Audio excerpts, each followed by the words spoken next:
I am born to love you. Sino? Si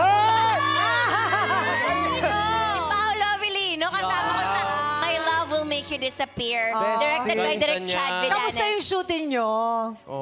Okay naman. Pagtapos pa lang shooting mo, bago ko umuwi, masaya ka? Abay, oo naman. Kasi maganda yung movie. Yeah. Magandang araw sa lahat. Welcome po ulit dito sa ating channel, Ang Biyahe e Komida. Maraming salamat sa lahat ng nag-subscribe. Indeed. Punta tayo sa ating topic. Kim Chiu tinukso dahil sa pink bike. Regalo nga ba ni Paolo Avellino? January 18, 2025. Usap-usapan sa social media ang pink bike ng TV host actress na si Kim Chiu. Marami kasi ang naniniwala na ang nagregalo sa kanya nito ay ang on-screen partner na si Paolo Avellino. Ito ay matapos mabunyag mismo ni Kim na ang naturang bike ay ibinigay lamang sa kanya, ngunit walang sinabi kung sino.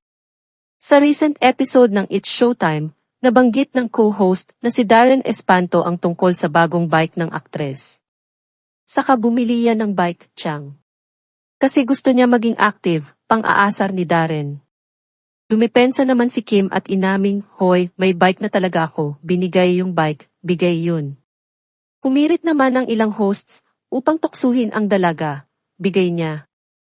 Tumawa ng tumawa si Kim at umiwas na sa topic, hoy, tama na. Presscon. Bago mapag-usapan ang bagong bike, nauna nang tinanong si Kim ng kanyang co-hosts kung masaya ba siyang umuwi matapos ang taping ng upcoming movie with Paolo na ang pamagat ay My Love Will Make You Disappear. Ang sagot dyan ni Kim, okay naman. Mag-enjoy. Abay o naman masaya kasi maganda yung movie. Magugunitang nag-viral sa social media ang ilang litrato ng magka-love team na magkasamang nagbabike kung saan ang gamit ng aktres ay yung pink bike. As of reading, wala pang kumpirmasyon mismo kina Kim at Paolo patungkol sa kumakalat na chikang nagregalo ang huli ng pink bike sa una. Tsaka bumili yan ng bike, Chang. Bumili ng ano? Bike! Ay, bike! Kasi gusto niya maging active. Tama, Hoy, may bike na talaga ako. Dalawahan yung bike mo. Binigay yung bike, bigay yun. Hindi, Bigay? Bigay niya? Hoy, tama na. Presscon. At yan ang atin latest showbiz chika update for today. Huwag kalimutan mag-subscribe, click the notification bell for more showbiz chika updates, like and share the video at pakisuportahan po ang atin Facebook page. Maraming salamat sa lahat ng nag-subscribe. Indeed. Magandang buhay sa lahat, paalam.